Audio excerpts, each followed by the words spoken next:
Dear participants, dear speakers, and dear interpreter, welcome to this Open Knowledge session of the ROCK Open Knowledge Week. My name is Cécile Houpert, and I am project coordinator at EUROCITIES, which is the network of major European cities and a partner in the ROCK project. And I will also be your moderator for this session. I hope you can see my slide, and as you can see normally on the slides, in this session we will be discussing the important role played by European-funded projects in informing European policies, especially on cultural heritage, of course, as it is the focus of the ROCK project. And to discuss this topic, I am joined today by Julie Hervé, Senior Policy Advisor on Culture at EUROCITIES, also a member of the Urban Agenda for the EU Partnership on Culture and Cultural Heritage, and Sandra Gizdulich, expert on urban and social inclusion policies at the Agency for Territorial Cohesion in Italy, who coordinates the urban agenda for the EU Partnership on Culture and Cultural Heritage. So welcome, ladies. For a start, let's see, move this. So for a start, I wanted to explain a bit why we have put this session together. So it is a story that takes us back to 2018. And if you remember, that year was the European Year of Cultural Heritage. The aim of the European Year of Cultural Heritage was to encourage more people to discover and engage with Europe's cultural heritage and to reinforce a sense of belonging to a common European space. That year, cultural heritage was really at the forefront, discussed in many important events and meetings, and European-funded projects were, of course, part of the discussion because of the important contribution they make in terms of research on cultural heritage and because of the pilot actions and tools they test on the ground. So, in June 2018, during the first European Cultural Heritage Summit in Berlin, 9 European-funded projects working on cultural heritage started to explore connections between their respective plans and prospective outcomes on cultural heritage. And the main idea behind this was to create synergies in 3 main areas: participatory approaches and social inclusion, new governance models for creative, sustainable and circular cities, and enabling technologies and tools for better access to cultural heritage. You can see the names of the 9 projects on the slide. They were all funded by different funding programs of the European Union, but we're all looking at cultural heritage, and cultural heritage in its very wide definitions. So we have here tangible, intangible, digital, but also natural heritage. The projects were also working on cultural heritage from different angles. So for instance, the relationship between heritage and technologies, circular economy, participation, governance, adaptive reuse, etc. So of course, there was a lot of differences between us, but in the end, our message was the same. Cultural heritage matters and has no borders. So the projects intended to showcase this common message and also its implications and bring it to European institutions. The main idea was to effectively feed into the European Commission's policy work on cultural heritage. And at the time, this included the current Horizon 2020 Framework Programme and the upcoming Horizon Europe Framework Programme, the biggest EU research and innovation programs of the EU. It also included the legacy of the already mentioned European Year of Cultural Heritage after 2018, and finally, the Urban Agenda Partnership for Culture and Cultural Heritage.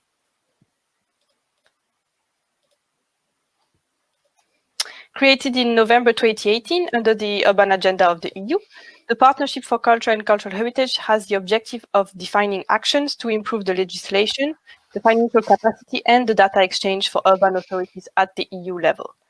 But about the partnership, I will leave the floor to Julie to explain what it is, why it was created, and how were external voices such as European-funded projects taken into account in the discussion.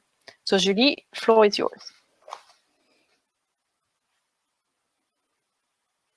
Thank you very much, Cécile. So I will try to be as short as possible, short and concise as possible, because we could spend hours explaining how the urban agenda works. That's not the objective right now. Okay, so what is it, the urban agenda? It's a new working method developed to promote collaboration between member states, cities, the European Commission, and stakeholders. And by stakeholders, we include, for example, organizations such as ICLE or EUROCITIES involved in ROCK. The objective is to develop a more effective, coordinated approach to European policies that have an impact in cities. So we can summarize these objectives in 3. Bringing the EU closer to its citizens and to cities where the majority of European citizens live, empowering cities in the EU, and ensuring a smooth multi-level governance.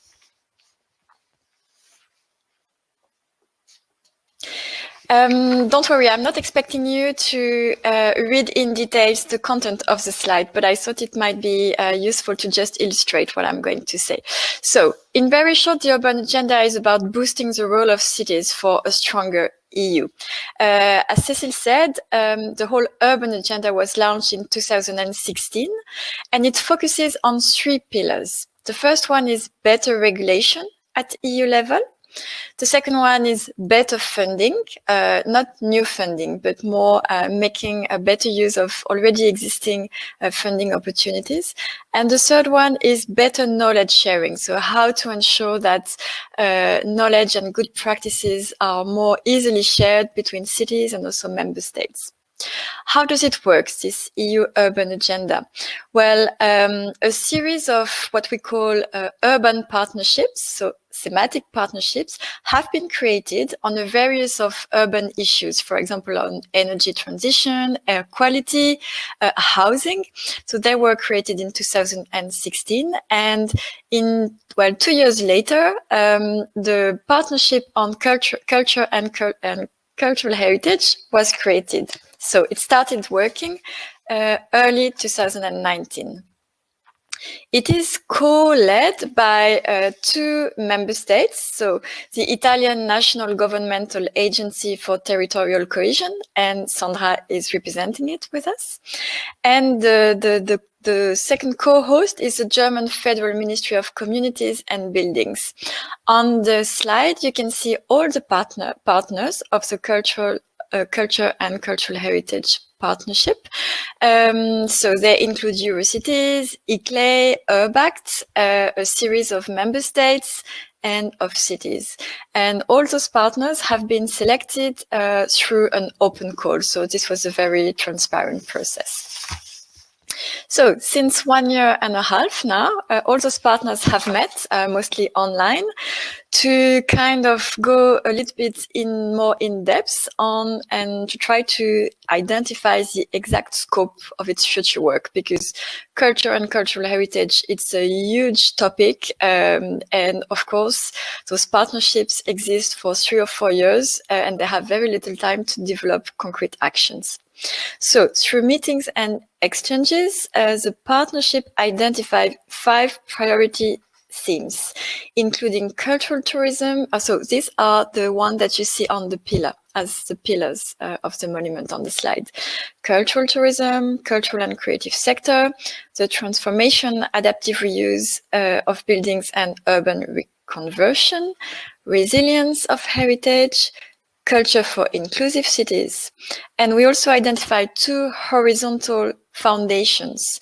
So the first one is financial sustainability and funding. And the second one is an integrated approach for governance of culture and cultural heritage. And I think that's here that it's very interesting that the 9 EU-funded networks have joined forces to influence the content and the directions taken by the partnership. Cécile will come back to that in a couple of minutes. But by raising the voices of the sector, for us it was really important, because we could see that the concerns raised by the different projects were very close first to what we had in mind, and that was very reassuring, I must say, but we can come back to that later. So once we identified the pillars of our work, we then selected a series of 11 concrete pilot actions to be developed in the 2 coming years. Again, they are mentioned on the slide. We are going into detail for one specific action. Sandra will tell us a little bit more, but just for you to know that they have very different scope, from regulating short-term rentals in cities to exploring the new roles of public libraries, focusing on cultural policies to tackle social exclusion, and one very specific one on cultural heritage that is linked to the ROCK being done, the work being done by ROCK, and Sandra will come back to it a bit later on. So, in short, I would say that it was very strategic for the different EU-funded projects to share knowledge and to inform the urban partnership. And it was even more strategic to do it even before the partnership started. That was done during the Berlin conference in 2018, during the European Year of Cultural Heritage. So I think it was, it could be considered as a very good practice for EU funded project to really share the knowledge developed through the project to better inform policymaking at EU level. Thank you, Julie. I think now we have a bit more context for the second part of the story. And as Julie explained well, like the idea behind the partnerships is very concrete and will have also implications for cities in the future. So indeed, it was important for European funded projects on cultural heritage that the messages and the work were properly carried out and understood in the partnership meetings and discussion. This is why we started to work on something called the white paper and recommendations to the EU Urban Agenda Partnership on Culture and Cultural Heritage. And I will explain now a bit about its content and the recommendation. So about the content, on the understanding of cultural heritage, projects stress that cultural heritage is not static, it's something that evolves, and it's also a powerful driver of local regeneration. So for that, all aspects of cultural heritage must be taken into account. Then on the role of cultural heritage for sustainable and creative urban and rural development, project insisted on the fact that cultural heritage generates positive economic, social and environmental impacts. And by offering a context in which creative people from different backgrounds can meet, cultural heritage creates innovation for the future, but also answers from the past on how societies can remain resilient. And this has become even more true since the sanitary crisis and the pandemic started. Then on the recommendations, some of them, broadly summarized, they were as follows. So firstly, of course, the value of culture and cultural heritage in regenerating and developing localities should be recognized and exploited. Secondly, abandoned or underused cultural heritage sites should be made available for adaptive reuse in a way that safeguards their historic meaning, but also remain relevant to local communities now. Thirdly, local knowledge is the more important asset in culture and cultural heritage, so participatory approaches to policy in culture and heritage should be a priority. Then, new governance models should treat cultural heritage as a cross-cutting area that is relevant and useful to the work of many different sectors. And finally, culture and cultural heritage should be valued for the contribution they make to community cohesion and well-being. So by writing this white paper, projects were hopeful that some of their recommendations and ideas would be incorporated in the Urban Agenda Partnership on Culture and Cultural Heritage and would later translate into concrete actions with impacts on the ground. And as Sandra will explain to you now, they were. Hi. Yes, this is the action 4, the more related action among the 11 one of our partnership, which is completely related to the white paper mentioned by Cécile, but also by the process mentioned by Julie. And this action is completely dedicated to enable cities to perform this complex process of rehabilitating abandoned or dismissed places or buildings, to adapt, to transform these buildings through collaborative processes. This is to say, through the contact and the work of local associations, NGOs, active citizenships, and third sectors, what we call the soft actors. And this is, of course, something that we can see here and there in Europe, but still these practices are fragmented. So the objective of basically the objective of the partnership is to create a regulatory environment for all cities to be able to perform such processes. We notice that these processes can happen when there is an enlightened mayor, or when there is an European programs, or when there are specific local circumstances that allow cities to perform this kind of exercise. But we would like to create a common understanding so that all cities, also the small or the medium, can perform these tasks as examples of practices, but as ordinary administrations. This is the objective, so to smooth the process. And how we will do it. Of course, I mean, the activities are basically those to work with cities which already perform these tasks, and so to grasp the ideas, but not all the ideas, but specifically which were the regulatory process that they met, they tackle, and they overcome. Already we have started this kind of exercise, and we noticed that most of the time the cities would like to work with the local associations who are those in contact with local citizens, and therefore to work with them in order to create a rehabilitated process. But then, of course, you have to perform the public procurement and the state aid. So you cannot, as a city, you cannot give to these local authority, local associations, the management of the whole exercise without passing through a procurement, or you cannot give money, financial resources to perform their own tasks, to rehabilitate the buildings, because it's a state aid.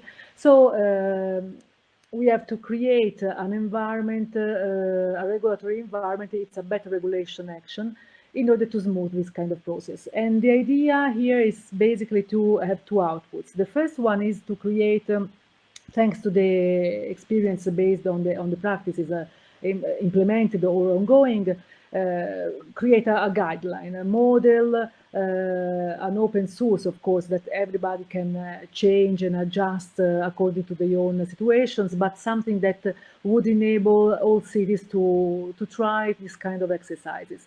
And then the second, more ambitious output is to create or to propose a proposal of better regulation, and this is to say to relax the public procurement or the state aid in order for being able for all cities to perform this kind of exercise. This is, of course, a more ambitious exercise. The urban agenda can allow us to have this ambition, because the outputs will be presented to the Council of Ministers, through the Commission.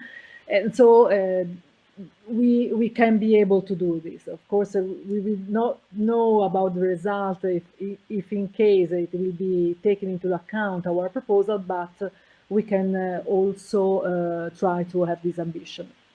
And then it's the end for me. Thank you, Sandra. I don't see any questions on the chat from participants. So maybe a very concrete question from my side. When do you think the actions will actually start, and how will it be organized? All actions will be started in November, I mean November, December, because the action plan is just adopted by the table who is going to adopt all the action plan of these kind of partnerships implementing the urban agenda. And this table is made by directoral generals of member states, all the member states, plus the Commission, plus EUROCITIES, URBACT, the European Investment Bank, the Committee of Regions. There are a lot of participants in these tables. So we passed the action plan to them, and they approve it. Then we are going to disseminate the results, the 24th and 25th in Berlin, video call, so remote meeting. But then, of course, everybody here is invited there as well. And then from that point onwards, we will have 1 year of implementation. So all actions will be basically implemented next year, starting this year, the end of this year, next year. But then, of course, I mean, all the ROCK cities are those who are not only the cities which are already in our partnership, but those who are in ROCK, CLIC, in the Horizon 2020 projects that dealing with cultural heritage will be invited through EUROCITIES, I guess, and ICLEI for sure. So that of course, to create an environment of those cities and entities and bodies who are working in this specific aspect. So it's not sometimes it is considered the private sector to work with the local authorities. No, it's a collaborative management with the citizens, with the associations, with the third sector. So it's more ambitious because there is no funding. You have to find another way to do something. There's actually a question about this, about the cooperation with the industry as part of the actions, probably of the partnership from Luigi. Do you have something about this to say? Actually, I mean, industry depends on the sectors, because here in the partnership we have also actions with the creative industries. But this specific action that deals with collaborative management, of course, there could be private sectors on the neighborhood, at the ground, that wish to work with this rehabilitating process. Of course, it's the objective. But I mean, here the objective of the action is to really smooth the regulations of public procurement and state aid, to allow local authorities to work with the industries, with the third sector, with the NGOs, with those who are performing economic activities. And so it's a really a better regulation action, so to smooth the regulatory framework. I think here Luigi meant the construction industry, which is an important actor, of course, in the built environment and therefore with heritage buildings also.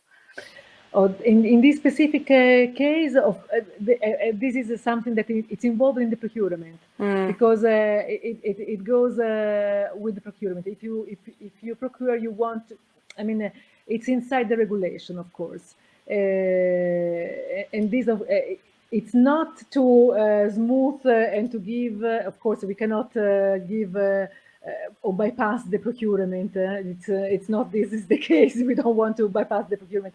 We want to relax, if it's possible, to present at least a proposal to relax the procurement for those cases for social and cultural activities. Then if you have a social and cultural purpose, you may bypass the procurement. Then, of course, the building, the construction industries cannot be bypassed by, this is they have to pass through a procurement for sure. Yes. Okay, I think we are reaching the end of our session. So I wanted to thank you, dear speakers, and thank you also the participants for your interest in our session today. I think we are almost at the end of the ROCK conference, but I hope you enjoyed it, and I wish you also all the best for the rest of the day and, of course, the weekend to come. So that's it from us. Thank you very much, everybody, and goodbye. Thank you. Goodbye. Thank you. Bye. And also, if you want to stay in contact with the partnership through EUROCITIES, so Julie, Hervé, through me, through ICLEI, you can always contact us and to see how to go further with these practices to be analyzed.